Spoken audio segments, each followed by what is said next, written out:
What's going on, spectators? Welcome back, and thanks for joining us for another installment of Spec Tales. I am your humble but totally nerd awesome host, Jake, along with my equally modest co-host, Jesus. What's going on this week, Jesus? Equally modest, huh? I don't know if I can say that, but I'll take it. We're both equally modest, and Batman is going on this week, man. Oh, it was a big week for the Batman, right? Yeah, big week, definitely a big week, but I don't know. Some people might say not as big as other things that happened this weekend. Oh, is that right? Do you have some other news? That's a tease. Oh, that's a tease. That's a tease. Okay. All right. Well, we'll come back to that. If this is your first Spec Tales experience, thanks for giving us a shot. Here's a rundown of our show. Spec Tales is a comic book podcast that asks collectors and creators, what's your Grail Tale? Each week, we explore news stories about the comic book grails we love and the epic journeys behind how they were obtained or how they inspired new creativity. Yeah, we also dive into some comic book speculation and how, as collectors, we can help the hobby pay for itself. This week, we're joined by YouTuber Chris Piers from the Comic Tropes YouTube channel. With over 177,000 subscribers, Chris delivers weekly videos jam-packed with incredible comic knowledge. Yeah, exactly. Each one is like a mini documentary on comic history.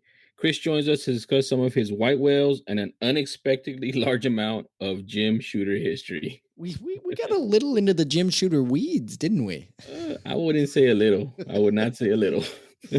But seriously, Chris was a hell of a lot of fun to have on for sure. But before we jump into the conversation, we got to do our Patreon Scarce Army roll call. Last week, we launched our Patreon and we had one hell of a launch. Yeah, exactly. A lot of people are saying, again, this is not me. This is a lot of people are saying that by any metric you can count that we were bigger than the opening for Batman. Really?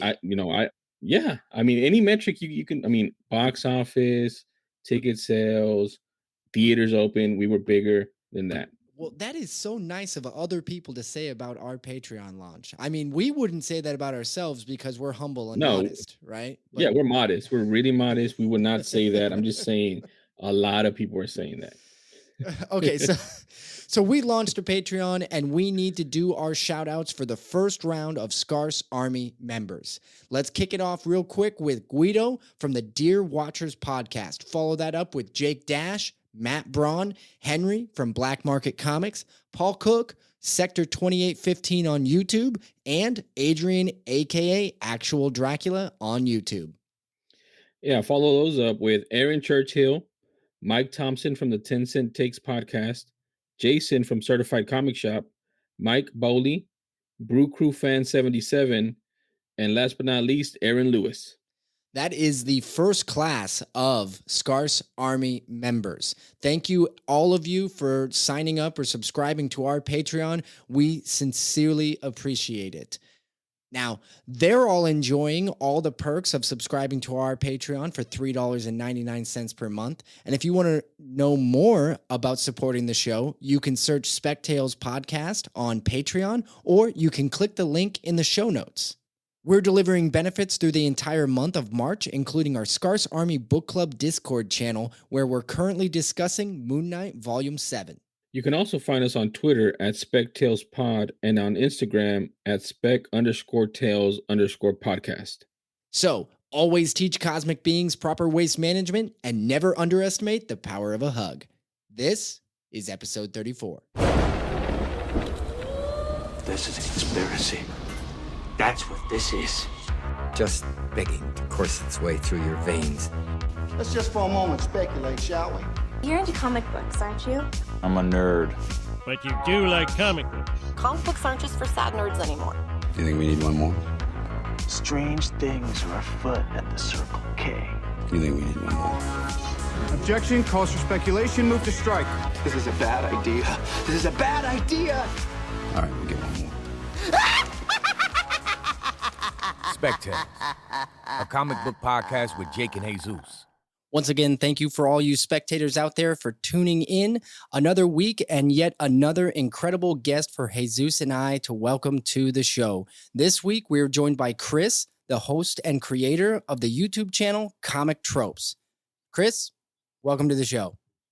Thanks, Jake. Nice to talk to you as well, Jesus. Thanks, Chris. Thank you for joining us. We're very excited about today's episode.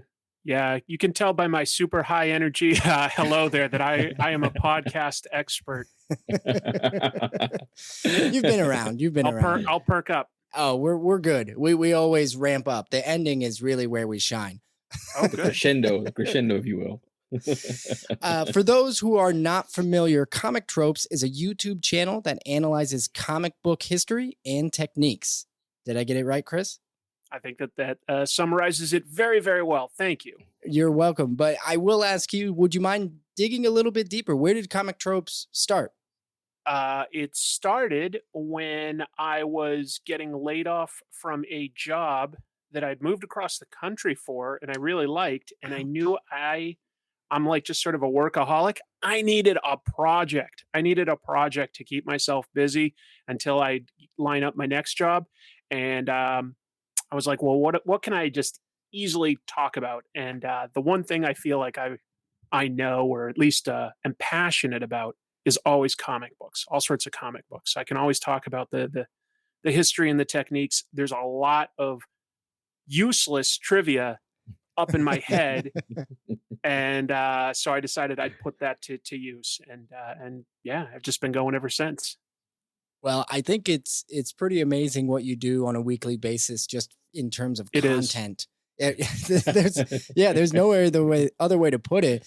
The videos that you come out with are so dense with information. And as much as I trust that you have so much knowledge stored up there, I can't imagine there's no small amount of research you do for each video, right? Like I want to, like, how long does it take you to come up with all the content you're doing? Yeah, I'd love to be sarcastic and oh no, I know everything.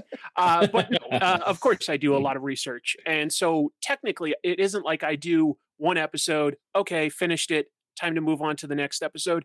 It's more like there are always several episodes in various stages of research. I've always got several ideas, and that might just be reading some comics. It might be like waiting to get some old magazines in the mail so that I can read some interviews with the creators, sort of back up or at least fact check myself. Because a lot of times I feel like I sort of know the story I'm going to craft when I finally go like, no, I'm going to do an episode about, like, say I did somebody like George Perez recently. And I'm like, okay, I can like think of the milestones along the way, but let me sort of like fact check myself by digging up some interviews. So yeah, there is no small part to gathering that. And while there is some great stuff online, with comics, sometimes you have to actually get old comics or get old magazines for interviews. Every once in a while you might find a podcast or something that can help you, but so I'm always sort of working every day on like sort of various stages of several episodes at once: writing, research, recording, editing, all that good stuff. Like, to me, when you say that, what comes to mind is that Eastman video you did where you went back into an interview and you found out how much he lost on Tundra. Right. And I mean, so like I'm standing on the back of giants there, Jesus, because if I'm remembering right, because that was a little while ago, but I believe that was a Gary Groth interview. And he's kind of known for doing really good interviews. So I'm kind of just, to a degree, summarizing and hopefully adding a little bit extra and adding my own 2 cents. But in large part, that specific episode was based on an incredible interview where Gary Groth got Kevin Eastman to open up in a big way.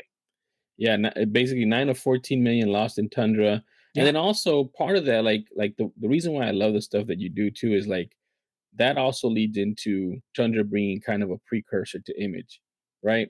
I think it was definitely sort of a proof of concept there. I think that there were several proofs of concept before Image worked, and Image kind of worked because those creators were so hot and so popular. But if you look at the history of comics, there had been several attempts to have creator-owned comics, and the trick was sort of finding a way to make that also financially viable. But Tundra, and it was almost like too good for this world too, or it was ahead of its time, perhaps. Yeah. And I also wondered, which I haven't gone back to do it, but how much is that money in today's money, man? Oh, geez, that's a good question, actually. Yeah, like we could obviously just pull up a website, but yeah, what's $10 million? And that was probably around 1991 or 2 or something like that.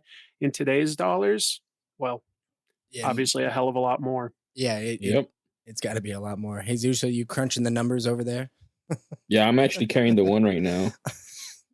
Well, this makes for very good audio. This is all working really people well doing for math. There's a lot of good math podcasts out there. 21.5 million in today's money. Holy, yeah, that sounds about right. Wow. But that also kind of is like amazing that like he was like, yeah, whatever. That was an experiment that didn't work. I mean, those guys were making so much Ninja Turtles money. More power to them. That's exactly what I was thinking when I was listening to it and watching it. Is like he had the capacity to lose that and just be like, oh, I'll just go back to Ninja Turtles and trying to collaborate again. He had Mr. Burns money at that point. He was. Chris, I don't want to go into in depth on every single one of the videos you've done. That's why you do the videos, so our listeners can go watch those. But I did want to bring up one of my favorite ones of late that you've done. I think it was about a month ago. You did a video on Howard the Duck and all of the turmoil involved in that. And coming from someone who enjoyed Howard the Duck as a character, but didn't really know very much about that backstory. I'm not going to suggest I was a massive Howard the Duck fan. I was just an observer and I knew about the movie and all of that. And I just enjoy the character because I think he's hilarious. I loved, after watching your video, knowing just how much Marvel didn't want the character to start to begin with. The origin is incredible. That's true. They never necessarily showed him any love, but the reason there was a movie made, and even if that movie was clearly not good, that's like the nicest we can say. It was not a good movie, but it was popular. That was a popular comic in the mid 80s. And writer Steve Gerber did a lot to try to gain the rights to it. He felt he had the rights to it. Unfortunately, while he was a great writer, not necessarily great at looking at his contract. Yeah. But it was interesting. You're right that like Marvel rolled over when Disney, which of course separate companies at the time, Disney was like, hey, we want you to make some visual changes so that it doesn't look like Donald Duck. And Marvel was like, yep, no problem. We don't care anyway. That was the impression that I got. And it was a very, very enjoyable video. I have since shared that and pushed that to a lot of friends who are not necessarily all comic friends, but they're all geeks and nerds and people who enjoy these sort of things. And I've shared that video multiple times over and gotten several people saying, a friend from another podcast was just like, that was a really, really fun video. I was like, oh yeah, Chris does a great job. I'd like to think that, I'm not going to stroke my own ego, but I'd like to think that my show is constantly evolving and hopefully I'm sort of learning how to craft a narrative with each episode as compared to just talking about a few interesting like tidbits or giving just my opinion. It's time consuming the way I craft it, but it's what keeps me invested and interested. So thanks for sharing that. That is definitely what I consider to be your job. And I want you to keep doing that. Well, of course.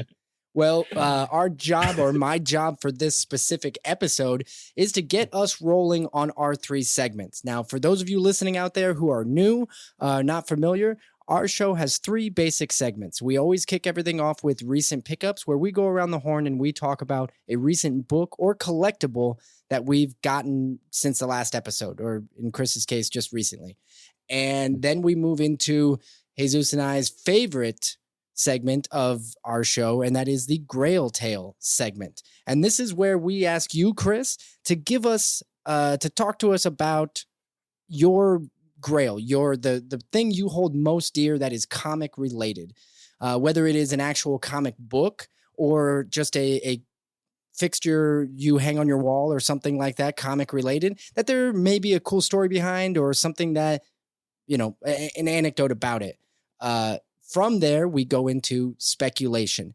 A lot of our listeners, most of our listeners, are comic book collectors, readers, and people who may like to try to help the hobby pay for itself. Sound good? No, it sounds excellent. You are really good at this, Chris. All right, let's move into the first segment.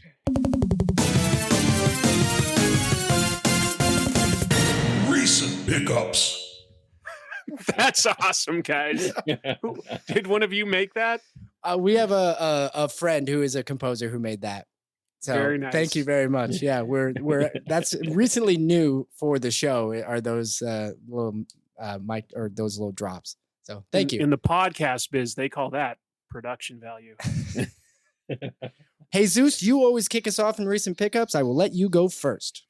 All right, this time is not a reading one. I usually do some reading ones. This one's harkening way back to our last episode with Mr. Mark Wade, who said that this was a potential book for speculating, but this is my recent pickup. It is Marvel Superhero Secret Wars #3, first appearance of Titania in a CBCS 7.5 raw grade. I just got this back from grading from last year. We all know what the turnaround times are right now. Ridiculous, but it is what it is. And like he mentioned, I didn't say this, Mark Wade said this, that it's going to be a big character in the new She-Hulk series. The first appearance of Titania, that she's the main antagonist for She-Hulk. So this is my recent pickup. I think it looks better than 7.5, but I think it's pretty cool. Pretty cool artwork on the cover too. Yeah, I really like it. Nice pickup. I'm so old. I remember getting that on the newsstands. Nice. Did you get the run? The whole.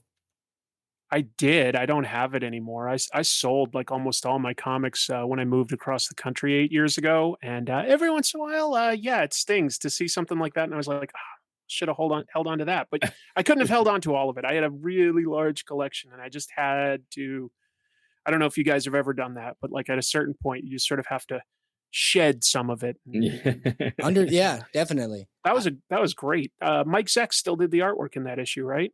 I know he did the cover. Did he did the interiors as well? I think he did, and he also has his trademark little Zeck on the corner right there. Yep, his trademark signature. Yeah. There's a guy that I don't think has done enough comics. I love Mike Zeck. I remember when I went to college, I had this huge Deathstroke, the Terminator poster by Mike Zeck that I put on like a poster board and stuff, just so that I could like have some of his artwork to look at. That's love that's Mike cool. Zeck. Yeah, he has great artwork, man. I really like him. All right, Chris, you are up next. What's your recent pickup? I'm not sure if I've got anything as exciting as that. Let me think of what I've picked up this week that stands out. I saw in the stands and got this as a whim, G.I. Joe Saturday Morning Adventures by IDW. And sure enough, like right in this last year, as IDW has already announced that they'll be losing their license to stuff like Transformers and G.I. Joe, they come along with a book that I absolutely adore. Now, it's just a 4-issue miniseries. I just thought it would be a fun, sort of goofy nod to my past, some nostalgia. And it sort of is, but it's pitch perfect. The dialogue, the art, it feels literally like they took cells of animation out of an episode that I'd never seen, and it's just so funny. Cobra Commander gets Aladdin's lamp, and he's got 3 magic wishes. It was a real treat. So that's something I picked up this week that I did not expect to like as much as I did. I got a real kick out of it. I'm gonna have to look that up. I have the writer here, or the creative team, which is writer Eric Burnham. Art by Dan Schuing. So it even has on the final page one of those public service announcements that G.I. Joe really? is well remembered for, but it's like a new one designed for like the internet age. Mainframe comes in and talks to a kid and is like, "You don't want to make fun of kids online. That's not how you make friends." It's great. And knowing is half the battle. Exactly. The other half is a nice even split between red and blue lasers. That's pretty cool. That's a pretty cool recent pickup. I didn't even know that was out there. I didn't even know that they were losing the rights to that though. They are. Don't know who's got them yet. But IDW is losing the rights this year, and the speculation is that Robert Kirkman's company Skybound has been in talks with Hasbro to acquire the license. Now, that's again just speculation, but I could see that being true. Yeah, it could be a fun turn of events if it did. And doesn't Skybound publish through Image though, right?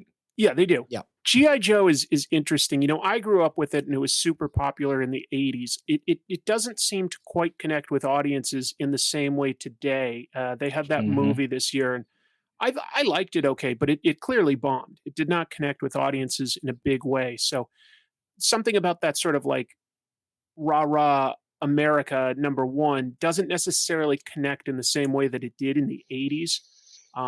So I think that like Hasbro has been licensing out GI Joe to a lot of other toy manufacturers that have like little different takes, and I think that that's just to lower their risk and figure out what works, what does connect with an audience today. That's pretty smart too. Minimize the risk on their part. Exactly. Yeah, it'll be interesting, and I will for sure be paying attention because I'm more of a Transformers fan. When I growing up, Transformers were my favorite show on television, so that was a big deal. And when they first came out with the box sets of the DVDs, I was the guy who would go and spend 50. I think they got upwards of like $75 for I think season 3 or 4. It was. Well, I think they only went through box set. season 3 America, but then they had an additional 3 seasons in Japan that continued in the same continuity. So I remember after the movie, right? Yeah. And that although was, they hadn't seen the movie there in Japan, so the continuity's a little weird. There's a couple dead characters that show up. That's funny. They just didn't more know. than a few, actually. Yeah. Okay, I will go next. Chris, thanks for sharing that. I do have a collectible. I like to do a lot of recent pickups, things that I'm reading and things like that. But this one, at the beginning of the year, actually, Jesus and I both had kind of a Grail goal list for 2022. And books, and I only had 2 books on my list that I really, really wanted to get this year. And I didn't know when I would get them, and mostly because they just don't come up for sale that often. And when they do, they're either too expensive for me or you just get outbid or something. I ended up landing one. This is Famous Funnies 214. Oh, right on. This is my absolute favorite Frazetta cover. As soon as I saw it a long time ago, I knew I wanted it. The red planet behind, the character. I know you listening out there, you can't see it, of course, but this is a 1.5 cream to off-white pages. It's low grade, and the cover is completely detached, right? It's got its own warts and stuff, but this one is mine. I love this book. I told Jesus the moment I took it out of the box, I was like, this is my absolute favorite comic that I own. This is it. It's already my favorite comic that I own. It doesn't matter what else I have now. So it was a really big goal. This year had already been outbid a couple of times on different copies that were up for auction, and they're really hard to find. So I was surprised I got it this soon. It's because there just isn't that much Frank Frazetta comic book artwork out there of any kind. He's amazing. He was such an incredible painter and illustrator. Congratulations. That's definitely a really, really cool comic to own. I remember years ago, I lived in DC and I helped form a group of people that were into comics. We'd meet like once a month at a bar. We'd make comics together and just hang out and talk. And we'd go on trips and stuff. And one of them was really great. We went to the Frank Frazetta Museum on his estate in Pennsylvania. Nice. He's got his own like sort of small museum, and spent the day like talking to his wife, getting old Frank Frazetta stories and looking at the original art. It was great. So congratulations, Jake. Thank you very much. I actually got turned on to Frank Frazetta a little bit by Creepy Magazine, actually, of all. Absolutely. Because the covers, I really got into horror stuff, and the Creepy Magazine, I was drawn to it. I was drawn to the covers, and then I started learning more about Frazetta, and then instantly was like, holy crap, that cover needs to be mine. And it's just taken me quite a while to get to it, but I made it a goal for this year that I had to get it, and with no intentions of ever selling it, ever. So thank you. Great pickup, man. Great pickup. Yep. I'm going to have to share that all over my social media now that I've announced it. So. All right. That is going to do it for our first segment, but that only means we get to go into the next one. Grail Tale. Grail Tale. Grail Tale. Grail Tale. Grail Tale. That's Grail. right. Oh, No, sorry, guys. I'm sorry. Oh, you're fine. You wanted to sing along? Of course. I should. Or did you want the rest of it? Grail Tales. That's right. The That's great. Grail Tales segment. This is our favorite segment, as we've said. And honestly, the reason is this is what we're here to collect. We love talking to people about what they love about comics. What's the thing they love the most? Like, I just got one of my absolute favorite comics ever. And I wish the story was more interesting than just an eBay auction, but it doesn't matter to me. In this case, I love that I got it. But this is about you, Chris. We're interested. We watch your videos. We love what you're doing online, but we want to know, what is that driving fixture in your home or with you or wherever that drives this? What's the thing? What's the grail? It changes all the time, but one that I've now had for a while, it's pretty obscure. I never come across it anywhere, like, to even buy. So I would literally pay just about anything. I don't care what it costs. I would pay it. If I could find a certain manga back in 1975, they made an adaptation of the movie Jaws, which is just a movie that I really, really like. Yeah.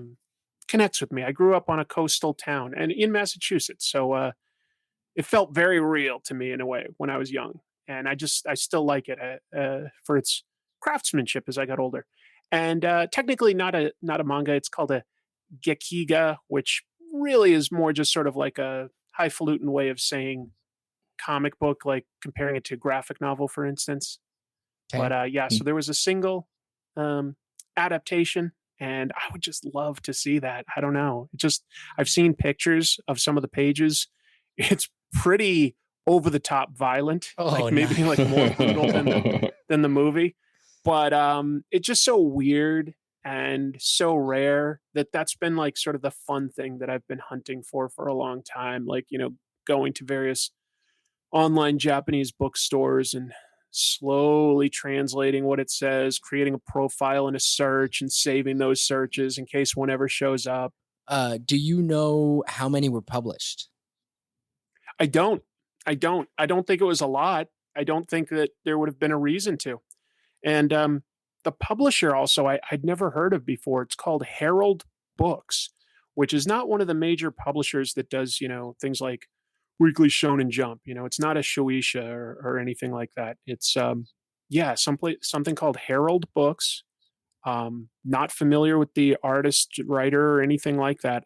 Can't find a lot of information on it, but that would be my starting point, is just trying to find an actual copy of this. And I would pay a lot. Well, okay. Because I just want it. I don't know. It's the hunt, isn't it? I'm complete. Yeah. The hunt is absolutely the best part. I mean, almost, well, maybe not as good as holding it in your hands when you finally got it, but close.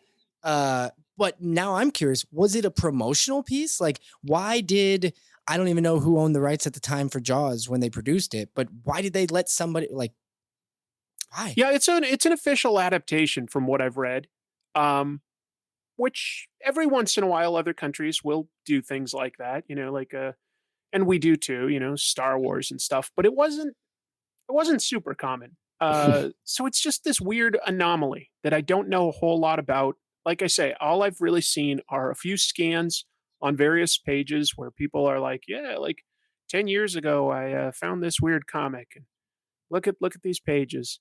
Anyway, I sold it, something like that on like obscure blogs. And I've visited Japan several times, obviously because of everything going on. It's been like 2 years now. And that's like what I look for when I'm there. This is awesome, man. Like, I'm just looking at weird, it. right? It's super gory, super Isn't weird. It? Yeah, but it's super awesome. And Yeah. I don't know, like, I'm looking at the translation of it. It says part 1, so maybe there was a part 2 I think that's somewhere just out for the there. blog. I think I've seen the Okay. blog you have before. So I believe the entire book was Okay. all done at once, and I think the blog is just saying, "Hey, this is part 1 of me talking about it." I'm I pretty got sure. you. And then I found a listing from 2012 for one on eBay that they were asking in 2012 $600 for it. No problem. Done. So I mean, at that time, I mean, that's before the the boom that we were in now for collectibles and nostalgia. So I don't know. I mean, what do you think I don't think that that would? there's necessarily a lot of demand. I think it's basically just rare. I don't think that a lot of copies could have been published, and because I don't think there would have been a huge audience for it over there. I just don't think. I don't know that for a fact. That's just what I think. I mean, So I think they the have. prices are just based on the fact that there aren't many out there. I know you related to why you liked Jaws so much, and how did you Yeah. come to find out about this comic in the first place? Do you recall? Was it because Boy, of that's the a movie? good question too, because now I've been searching for it so long. I hadn't thought of like how I originally came across it. It had to be doing research for something for my show, and I can't think of how that would have overlapped right now. But I must have been doing some research and just sort of came across it and been like, "Oh, that's weird. I wonder if this is something I can find." And because I can't, that's just sort of what's kept it at the forefront of my mind. Oh, that's really cool. Well, you've got two loyal viewers who are now Yeah. going to try to find it for you, and I think that Okay. we'll put it on our watch list. And Okay. you know, my local comic shop has some of the weirdest stuff, most random stuff. I'll go in there. I'll ask around. We'll see what happens. Have you guys ever found something for one of your guests that said, like, this is my white whale? Have you found one for a guest yet? Trying to think of anybody. Because that would be an awesome episode, like a follow-up saying, like, hey, we found you the thing you're looking for. So not found, but we have either helped people along the way, like whether it was there was somebody who got a Journey into Mystery 83, where we had done an episode where we talked about I traded like 6 books to get a hold of a good grade Hulk 181. Like that was one of our episodes was talking about that trade.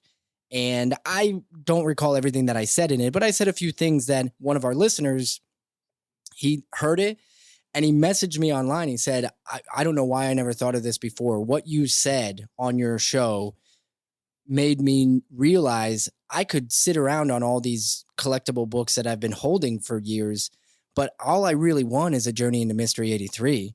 And so something about what we did on our show inspired him to go and get his book and how to achieve it. And so we've done that. And then we've had people just submit to us the story of when they did get their grail, their white whale. That's awesome. So yeah, Yeah. we've had a lot of fun doing that. I mean, we're I guess we're getting to that point, but I do definitely do think that we help others attain or get to their grails, and I think that's also pretty awesome. But what you mentioned, helping somebody attain their grail, I think that's another one on our to-do list for our little show. You're our first victim. I mean, you're our first our first attempt to find that grail for you. So we'll make it a mission. Yeah, like now I have it ingrained in me. Like just like Jake said, going to all these weird places, antique shops. I'm gonna be looking for this thing like crazy. And then there's one other thing I'd love to get. I would love to own some original art by Daniel Warren Johnson. He's just a current artist that really, really excites me. Murder Falcon guy. Yep. Murder Falcon, Extremity, Wonder Woman, Dead Earth. More recently, what did he just do? I'm just blanking all of a sudden because I love his stuff so much. But he's done all sorts of great stuff. And he's one of these artists that works through that. There's a site called Felix Comic Art that like acts as an agent, like, selling the original art. And every time there's a drop there, I try to get it. And then they always say, "Oh, I'm sorry, you just missed it." Yeah, I follow them actually on social media. Great. Yeah, I love the follow, and just to see, for me, it's more just seeing that art and that original artwork when it pops up, and then I like to, of course, see what it's selling for. When I was first out of college, my first job, I was just getting paid more than I needed. I'll just keep it like that. And with all that extra money, I just started buying original comic art. But that was like, now I'm going back to like the year 2000. I'm talking 20 years ago. But eBay was still around. Like it was newer, of course. And I was getting all sorts of just weird pieces of art by guys like Frank Miller, Mike Allred and George Perez and stuff that I really liked. Stopped spending so much on original art, but these days that kind of does start to excite me more than a comic. Like just owning an original page of art, like that means a lot to me. Do you have any Zek? No, that would be lovely. That would absolutely be lovely. And he does like reproduction, like commissions and stuff, but I would really love, yeah, like an original page of art by one of the characters that he's better known for, Spider-Man or Punisher or Deathstroke, just because he always made them look really good. Or G.I. Joe, now that I think of it. Yeah, he did a lot of amazing G.I. Joe covers. I actually am a really big fan of his some of his Captain America stuff. Oh, that's that's really, I think, where he started to really make his name. Yeah, I really liked some of his covers for that. Our guest last week, Mark Wade, had a original page of what it was, Action Comics 500. Beautiful. And he said that it helps him with his writing, right? He has it above his writing desk, and he just thinks it was so cool and it was influential. So I definitely can see where that original artwork can be something so, like, held dear and influential to you, especially. That's just that's sort of the beauty of art, isn't it? And like I'm saying art in a very broad sense. Like obviously, like music might inspire us even if we are a chef or an illustrator or a writer. What I'm saying, different art can influence us in different ways, but it is something that unites us, and that's what I've always sort of tried to do with my show, is just more talk about the technique and the creative medium of comics and storytelling and stuff like that. Like every once in a while I'll read something that's not so great, or I'll talk about certainly like its weaker points, just so that there's a contrast there. And but there's so much good stuff out there that's generally where my focus lies. There's just so much great comics to talk about. That brings up a good question that I had, looking at your past videos. Some of them, like I'll give you an example. Like I was watching the Jim Shooter one, right? And the Jim Shooter, I feel like he has so much that he added to comics, and like you said, he brought Marvel back from not being on time and paying so much in printers and stuff like that. But then at the same time, there was a detriment on the other swing of the pendulum with him losing all those. It sounds like he was a tough boss, and yeah, he drove some people away. All I can say is, like, on something like that,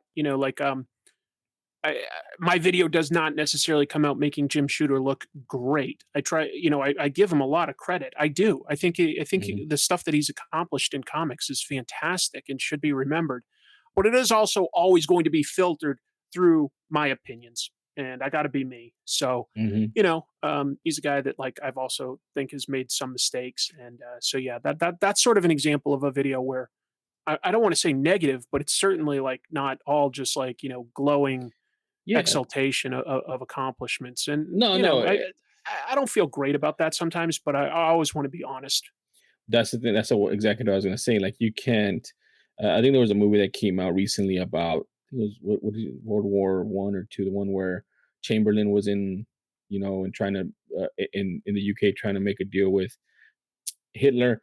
And then they made him look all rosy, and they're like, "Wait a second, this is not at all how it actually happened, right?" So you have to walk that. That's line. World War II, by the way. I'm sorry, World War II. For the listeners at home, Hitler was pretty famous for World War II.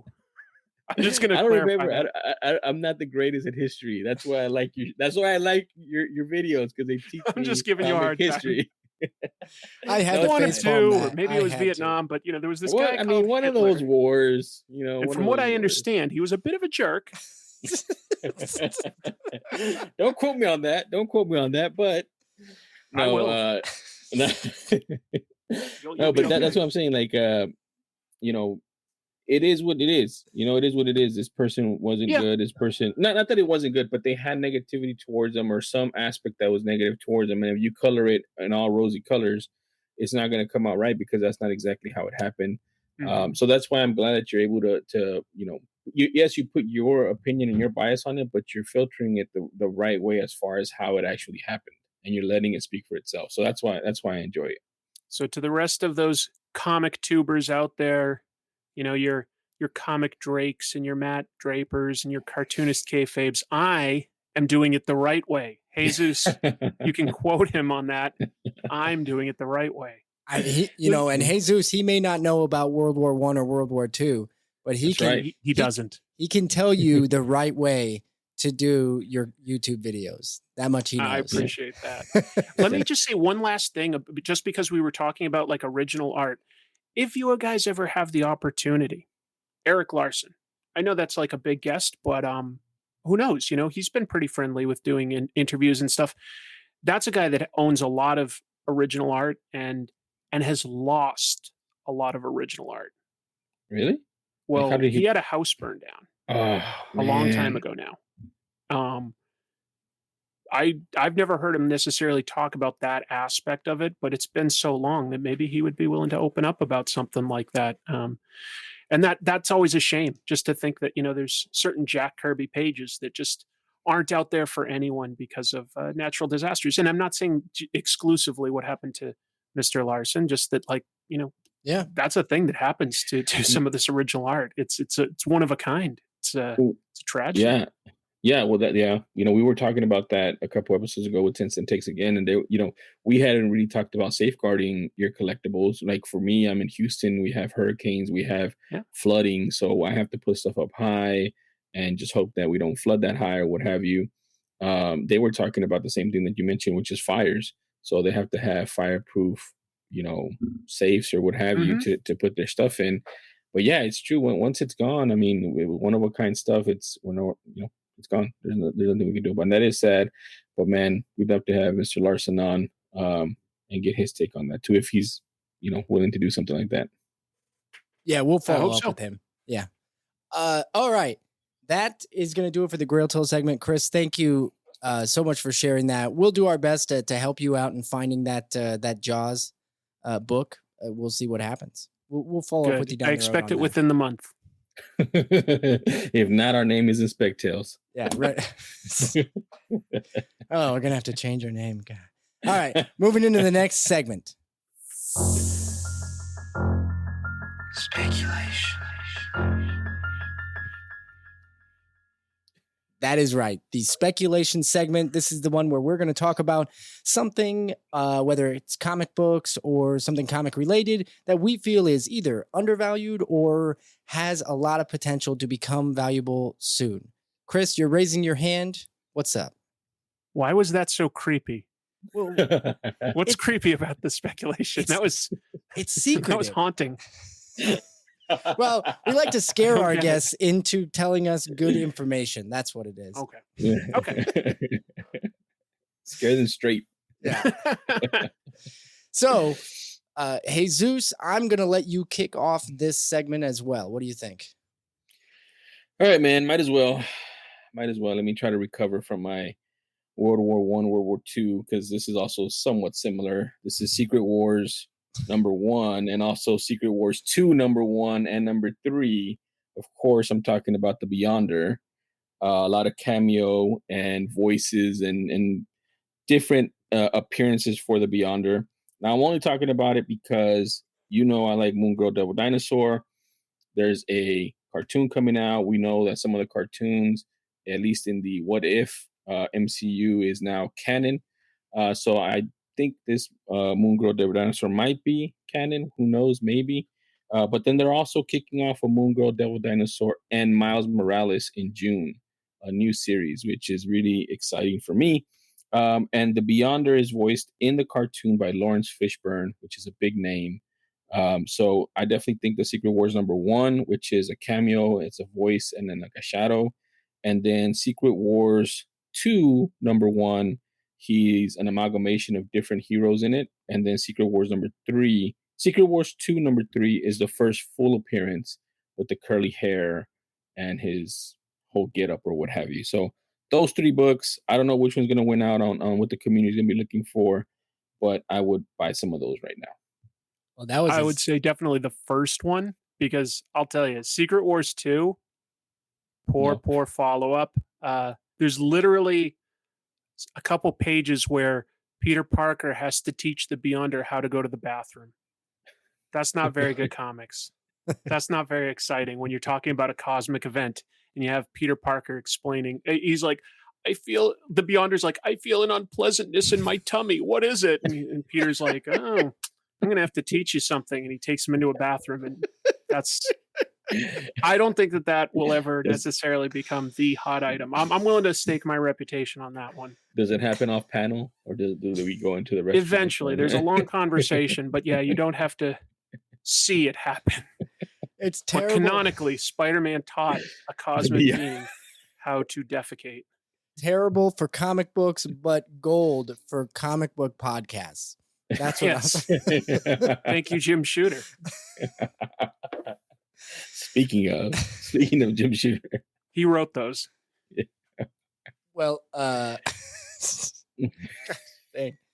don't mean to derail you guys. I'm just having fun. No. This is great. You are just fine. Hey, Zeus, that I think, that's a good one. And I'm going to go ahead and agree with Chris on which one of the three you should be chasing after as well. But we'll let the listeners decide. Yeah, I was going to say Secret Wars #1 also has that really weird Blue Galactus variant that people keep talking about that is super rare. And then if you look at all of them, they're not really that rare, because I think almost all of them have the Blue Galactus in it or something of that. I don't know. So yeah, I mean, I like #1. It's a really cool cover too on it. I also highly recommend you read Secret Wars #1. Just the full run. I mean, it's great. I really enjoy it. I didn't read the second one. I didn't read the second one. Not only that, but I mean, there's a lot of rumors about, Marvel doing something with that. They went back and tried to get the rights back or buy the rights back or something, because they're wanting to do. I forgot. Isn't it Jim Shooter who they were trying to buy it back from, or somebody? I don't know. Marvel would own that story. Yeah, I mean they would, but they have some sort of like they're trying to cover their bases so that there's no frivolous lawsuits or anything by going back and offering an amount right now when it's nothing before they start making it, and it'll be worth more, I guess. Well, I do think that like the Marvel Studios, since they're like the most successful thing out there, they should definitely be paying the creators that they're adapting stuff from a lot more. Like that's just a fact. I think that they should definitely be paying a lot of writers and artists a lot more. Well, it's a different world than what it was back then, way back then. What they're capable of now in the cinema is, and what they're generating in terms of revenue is just so much different that nobody could have foreseen that. That's you don't even have to go that far back, man. In the Hawkeye series, the recent Hawkeye series, the TV show, the Disney Plus show, was based on, like, I think 2014 artist David Aja, how you say his name. And he wasn't compensated for it, and it was all his artwork and his, so you don't have to go that far back to them using something and not, compensating it, and they should compensate. I agree. I definitely agree. They should. That one wasn't great. Matt Fraction got a producer credit, but David Aja didn't really get recognized. And they used them all in the whole beginning and end credit scene, man. Like, it was just, I don't know. That's frustrating. All right. I'm going to take the next one. If you don't mind, Chris, I'll let you go last. Mine, like that. Speaking of Jim Shooter, actually, I'm speculating on a book that I think is actually undervalued. So we'll start with, Two-Face, one of the most iconic Batman characters, first appeared in Detective Comics 66, 1942. This is a very valuable, expensive book. The first appearance of Two-Face is very pricey. But something that a lot of people tend to collect in comics, especially the older ones, people will look for a first appearance in a different age of comics. So while he premiered in the Golden Age, and he had a great run in a lot of Detective and Batman comics during that time period, he did not premiere, surprisingly, until 1968 in the Silver Age. Two-Face didn't show up until World's Finest 173. Which was written by Jim Shooter and the art by the legendary Kurt Swan. And the book is, you would think that this book was just a throwaway, know-nothing book that had no significance whatsoever, because you can find really, really clean, like I'm talking fairly high-grade copies of this book for under $100. for like $60. You can find really good copies of this book, which to me, just for a villain like Two-Face and for it being a Silver Age premiere, I think it's incredibly undervalued. It's got a great cover on it. And I don't know. I'm just a big fan. And Chris, you talked a lot about Batman in the 60s. In mostly the 50s, video. but going into the 60s. Yeah. 50s into this, all that, the weird stuff. But this was not that. They were especially in World's Finest. They were back to the Dark Knight we all know and love. Well, technically it wasn't the Dark Knight until the 80s, but the Batman we know and love. And this was a great story. And the cover is really cool with what they've done with Batman and Two-Face on the front of it. That Two-Face wasn't used a whole lot, even after his creation. He just wasn't ever really used that much. He wasn't really treated like a major villain until more like the 70s when Denny O'Neil started using him. And then like it built from there. And now, of course, he's had some pretty fantastic, memorable stories like, The Long Halloween, for instance. Mm-hmm. But like through the 50s and 60s, Two-Face doesn't get a lot of love. No, he does not. And that, to me, though, the 70s, like you said, when he really took off as a character and as a villain, well-known Batman villain, that run started in 1968 with this book, which is why I do think that the Silver Age premiere is a great book to add to a collection, and one that I do think could see even more value if we were to think that they're going to take this Batman series that they're already doing. Batman's the most valuable comic book character you can put in a movie or a TV show. I do think they're going to continue, and after Spider-Man, maybe. That's an argument. But I think it's just numbers. I'm just being maybe that's with the latest Spider-Man. I'm pretty sure absolutely. Spider-Man is more profitable in terms of merchandise and stuff. That's fair too. But Jesus and I have already, we've had this exact same conversation. He's definitely on your side. Maybe it's just my preference for Batman, but I lost him over the World War II thing, but I've gained a friend over over this. This is great. Spider-Man cures all evils. Welcome back. Anyway, that is my spec book for this episode, and to me, it's a fun one, and I think that it's got a lot of value. This is quickly going to be the Jim Shooter episode. Jim Shooter, just going back to what I talked about the Secret Wars, Jim Shooter in August of 2021 says that Marvel reached out to him about offering him $10,000 in a retroactive work for hire for the Secret Wars storyline. So that's peanuts. Yes, but it does that's say that honestly I honestly find that almost offensive considering the magnitude of what Secret Wars is. Well, the way he discussed it is they were trying to hide it by saying they wanted to do a novelization of the Secret Wars and for him to write it. But inside of that also came the work for hire retroactively so they can get the rights to the storyline. I'll take it with a grain of salt because Jim Shooter has been known to embellish some of his sort of blog posts and stuff like that. But it sounds plausible. It sounds very plausible. And honestly, if that's true, $10,000 is honestly offensive. I've literally had sponsorship offers for my no viewers channel for more than that. That's just crazy to me. Yeah, I was going to say that's insulting. That's such a small number. And you just look at what Marvel and Disney are doing right now. If they adapted that, if they did,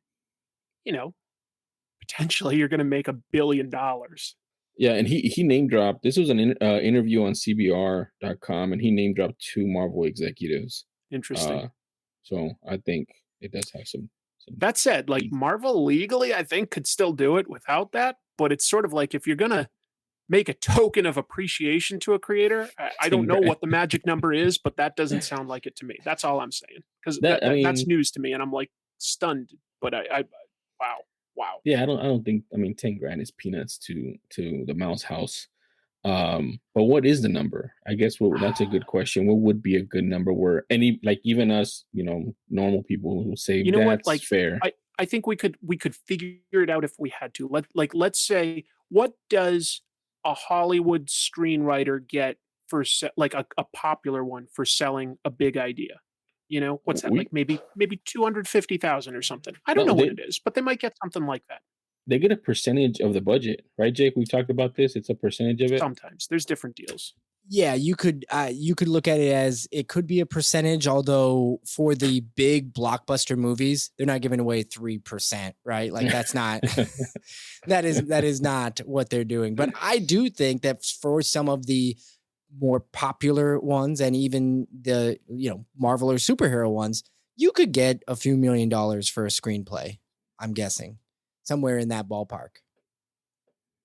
Maybe he doesn't deserve that full amount if he's not writing the screenplay, but if it's based strongly on that, and who knows, we don't know that that's what Marvel's even doing. Like we haven't even heard a hint, but certainly it's an idea that they might want to adapt someday. And I think it's worth at least several $100,000. That's what I would say, at least. Yeah. But what do I know? I don't work in Hollywood. For a token gesture, effectively, because if legally exactly. this is a gesture of them saying, yeah, we're going to go make more money off your idea. Here's something. It's a show of goodwill. Better. Yeah, exactly. Mm-hmm. Show of appreciation. Okay, well, the Jim Shooter episode, Chris, there is no requirement for your speculation to have anything to do with Jim Shooter, but it is. You guys are going to be so surprised. Like, isn't this weird?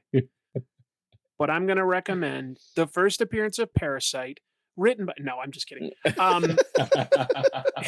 Speculation sometimes in comics is almost easy. It's always, for instance, anybody that's on the rise, like, their previous books are going to shoot up a little bit. Anybody that's got health concerns, their books are going to rise up a lot more. But what always bumps everything? Anything that's about to be adapted into like a movie or a TV show, I mean, it's not really rocket science. So right now, hopefully you've already invested in your Moon Knight. You got to look to the next thing and start thinking like, okay, who's the next character that's going to show up on Kenobi? Is that going to be like a black chrysanthemum or something? Or really even next to that? And I think that your idea of Titania, first of all, Jesus, she's definitely going to be a part of the She-Hulk show. They're building her up in the new She-Hulk run. She's been built up as like, a much more complex and interesting character. So her first appearance is absolutely a good idea. But personally, I don't really invest in my comics ever thinking that I'm going to sell them. But I do pay attention to what's going up in value because I still want to get certain things at a good price. And sometimes I'm like, oh, this is going to go up and it might be up for a while. So personally, what have I been picking up in terms of back issues? Unique things by George Perez, an artist that I really like. For instance, I forget which annual it was off the top of my head, but he did a single X-Men story. It was one of the X-Men annuals. He illustrated it. Like that's his only time specifically illustrating the X-Men. So I picked that up fairly recently. And it was like, next to nothing, maybe it was like 10 or 12 bucks for a copy that had to be, over an 8.0, maybe over an 8.5, just a guess, so that's something that I've sort of been like looking at, and I'll keep it in mind that like, okay, what other movies or TV shows are getting adapted this year? So if I want to potentially get, say, like a Moon Knight book, if I was thinking of doing another episode on Moon Knight, I would have been buying that like about 5-6 months back at least. Oh yeah. So, but personally, I think the stuff I've been getting last week, I want to say it was, and I don't have it in front of me, so I could be off by a number or two, but I got like Avengers 195, something like that by George Perez. Still a very, very reasonable price right now. And I'm not doing that because I'm thinking of like, oh, pretty soon I'll be able to flip this. No, I'm getting it because that's something I want to have, and I don't want to pay a fortune down the road. So that's some of the stuff. That's more how I think. I only have a single graded book in my collection, and I really only got that because it was a book that I liked, but the pandemic had just started, and I knew that my comic book stores were going to be hurting. So I bought one of the graded books off their shelves because I knew it was like going to, give them a little bit of help, which is Ninja Turtles issue 5, first printing at a 9.6. So, that's really cool. Not very nice. It is. And you said like, what's a white whale? If it wasn't Jaws, I sincerely would love to own Ninja Turtles #1. That was just a really formative book for young Chris. I discovered Ninja Turtles towards the end of the 80s in comic book stores. Oh man. And loved it. Yeah. And I wish I'd gone into the back issues and gotten it then when I could have gotten it for, $100 or something like that, but whatever. But how do you know? Yeah, exactly. Yeah. I don't know if I could even afford one now, to be honest, but I would love to own that. Not in in a first print, you're tens paying, of thousands. yeah. I bet. Yeah. It's Depending on almost, the condition, right? So maybe I'd be willing to just get something that might be a book that I'd be willing to get a lower condition just because it would be sentimental for me. That's I've read it. Yeah. I've read reprints and stuff. I don't need to read it, but there is a sentimental attachment to those characters for some reason. There's a lot of people who have that. And I think that that's a really big portion of why that book is so expensive, along with the fact that there just aren't that many of them. I think there were super maybe limited. 8,000. No, of the first 3,000 print. for the first printing. Yeah, I think it was 3,000. Yeah. Oh, wow. 3,000 First copies, printing. which is nothing Yeah. when you consider that a lot of those were probably not cared for at the time because nobody even knew what it was. Yeah. At least half of those were probably just forgotten about almost instantly. Mm-hmm. Yeah. So you're really talking about an incredibly small number. So yeah, but that's that really, yeah, you hit the nail on the head with speculation. That perfect. Great job. I know speculation. It's almost like I know what I'm talking about. It's not hard to see it. That's for sure. I'm just kidding around. I'm spelling it out for the audience at home. I'm making jokes. Jokes. We don't do jokes on this show. That's not what we're here for. My apologies. Let's start over. Scrap this one. Redo. No takebacks. I have a few more Jim Shooter anecdotes I didn't get to. Let's start over, gentlemen. Well, if we would have known it was the Jim Shooter episode, we would have announced it at the beginning. There's really too much Jim Shooter. I'm gonna have to edit some out. You can never edit out Jim Shooter. Don't you know that by now, Jake? All right. That is going to do it for this episode of Spec Tales. Chris, thank you very much for coming on. It was an absolute pleasure. Yeah, my pleasure too, guys. You're making a really nice show, so happy to get a chance to talk with you. Thank you. Before we let all of our listeners go, Chris, I know we've told them they can go and look for you on YouTube, Comic Tropes, but do you have any social media area things you want to plug? I am on things like Instagram and Twitter and Facebook, but it's all under Comic Tropes. So if you look that up, it's pretty easy to find me. Google works. Not verified, but I don't think that I'm big enough that there's any duplicate accounts or anything. You look verified to me though. That makes a difference. Yeah, I got to get that checked out, to be honest. And I agree. If you're out there and you want to find Spec Tales on social media, you can find us on Twitter at SpecTalesPod and on Instagram at Spec_Tales_podcast. That's going to do it. Thanks everybody for listening. We'll see you all next week. Keep speculating.